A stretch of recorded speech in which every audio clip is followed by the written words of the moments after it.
Bibigyan natin linaw ang isang paksang napakahalaga sa atin na malaman natin ito. Ayyuhuma afdal, sino sa kanilang dalawa ang pinakamainam? Ang mayamang mapasalamatin o mapagpasalamat o ang mahirap na matiisin? Ang mayamang masalamatin o ang mahirap na mapagtiis? Walang duda na ang pagiging mayaman at ang pagiging mahirap ay isa itong pagsubok ng Allah subhanahu wa ta'ala sa atin. Kung ikaw ay mayaman, ay tiyak na sinusubukan ka ng Allah subhanahu wa ta'ala sa iyong mga kayamanan. At kapag ikaw naman ay mahirap, ay tiyak na sinusubukan ka ng Allah subhanahu wa ta'ala sa iyong mga paghihirap. At ang pagiging masalamatin at ang pagiging matiisin ay ito ay mga tinatawag na katangian na kanais-nais. Hamida. Ito ay katangian ng kanais na ito yung mga katangian ng mga ambiya. Katangian ito ng mga al-ambiya o ang mga sugo ng Allah subhanahu wa ta'ala na ang pagiging masalamatin at ang pagiging matiisin na sila ang mga ambiya ang nakapapatunay sa mga katangian ito. Dahil ang mga ambiya ay sila yung mga taong mas mapagpasalamat sa Allah subhanahu wa ta'ala at sila rin yung mga tao na matiisin sa Allah subhanahu wa ta'ala dahil sila ay asyadun nasi, ibtilaan ay ang mga al-ambiya. Kapag napatunayan ito na ikaw ay masalamatin at ikaw ay mapagtiis, ay napatunayan mo o haqqaqatil al-ibada. Haqqaqati al-ibada. Haqqaqati al-ibada. At iyong napagtanto na naisagawa mo ang tunay na katiyakan ng pagsamba sa Allah subhanahu wa ta'ala. At kapag ito ay iyong naisagawa, ay tatawagin kang, ito lahat na ito ay tatawagin silang mga mu'min o maniniwala at mananampalataya sa Allah subhanahu wa ta'ala na hindi ito matatanggap kung maliban sa ikaw ay tatawagin mu'min.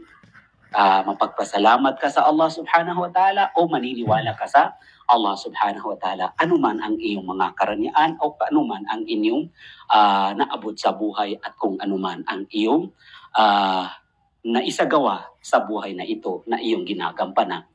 Ang pagiging mu'min na tao ay ito yung nakakapagtaka sa ating lahat. Dahil ang Propeta Muhammad sallallahu alaihi wasallam ay kanyang sinabi, Ajaban li amril mu'min, inna amrahu kullahu lahu khair, in asabathu sarra'u syakara fakana khairan lah, wa in asabathu darra sabara fakana khairan lah. Ang sabi ng mahal na Propeta sallallahu alaihi wasallam, nakakapagtaka ang taong mananampalataya sa Allah subhanahu wa ta'ala sapagkat lahat ng kanyang mga gawain ay lahu khair, ay para sa kanya, ay yun ang mas makakabuti para sa kanya. Wa in asabathu sarra'u, kung sakaling siya ay datnan ng mga karangyaan, ay siya ay magpapasalamat, pakana khairan lang, ayun ang mas mainam para sa kanya.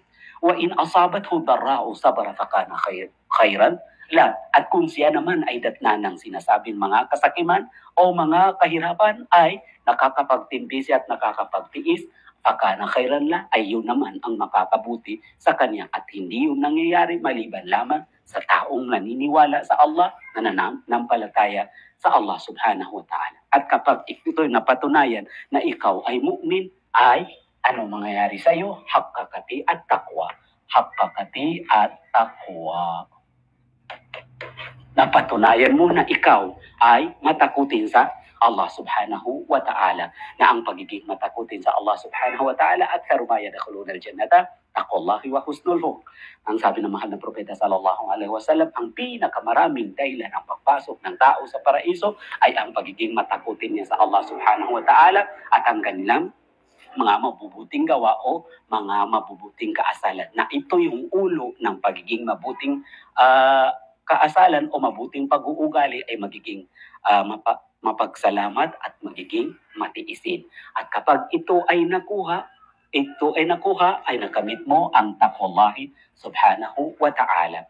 Tinanong si Ibn Taymiyyah rahimahullah subhanahu wa ta'ala an hadihi al-mas'ala sa paksang ito.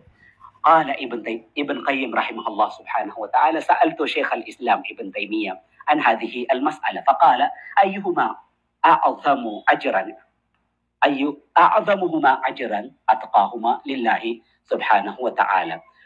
Ang sabi ni Ibn Taymiyyah rahimahullah subhanahu wa ta'ala kung sino ang may malaking gantimpala sa kanilang dalawa, ang sabi ni Ibn Taymiyyah, a'adhamuhuma ajran ataqahuma lillah. Ang pinakamalaking may gantimpala sa kanila ay kung sino ang mas pinakamalaking takot sa Allah subhanahu wa ta'ala. Qala Ibn Qayyim, qultu lahu, فإن كان في التقوى سواء, kung sakaling sa pagkatakot sa Allah subhanahu wa ta'ala ay magkakapantay sila at magkakapareho. Qala Sheikh al-Islam Ibn Taymiyyah, fil ajri sawa, at sa kanilang gantimpala ay magkakapantay sila dahil adda al-ubudiyah, haqqaqati al-ubudiyah o ibadat lillahi subhanahu wa ta'ala. Ito yung pinaka maraming nakakapasok sa paraiso kapagkat ito yung taqwallah. Kaya nasabi, asyakir wasabir fil jannah. Kapag ito ay napatunayan, ay ikaw ay mapupunta sa al-jannah, paraiso ng Allah subhanahu wa ta'ala. Mayroong isang lalaki na napakapangit. At ito ay nakapag-asawa ng napakagandang babae. At sinabi niya, at isang araw ay pangiti-ngiti ang lalaki at patawa-tawa at ito ay napansin ng kanyang asawang babae na napakaganda. Nakapag-asawa siya ng napakagandang babae. At hindi nakapagtiis ang babae ay kanya itong napansin ng kanyang asawa na pangiti-ngiti at hindi nakapagtiis ay kanya itong natanong, bakit ka nakangiti? Bakit ka tumatawa?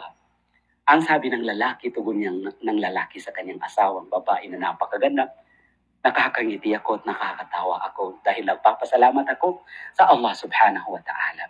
Dahil binayayaan niya ako ng isang asawa na napakaganda na ikaw na yan ang dahilan kung bakit ako nakangiti ngayon at nagpapasalamat ako sa Allah subhanahu wa ta'ala. Pakalat, ang sabi ng babae, tugon ng babae sa kanya, idan, anta fil jannah, ikaw ay nasa paraiso. Dahil ako naman, sabi niya, gusto ko rin mapunta ng paraiso. Kaya ako ay nagtitiis alang-alang sa Allah subhanahu wa ta'ala upang ako ay mapunta sa paraiso dahil pinagkalooban ako ng Allah subhanahu wa ta'ala ng isang asawa na lalaki na napakapangit na ikaw ay nagtitiis ako alang-alang sa Allah subhanahu wa ta'ala para ako ay mapunta sa paraiso. Kaya nasabi na asyakir was-sabir fil jannah. Kaya nasabi na ang mapagpasalamat na tao at matiisin na tao ay fi al-jannah, nasa paraiso sila lahat.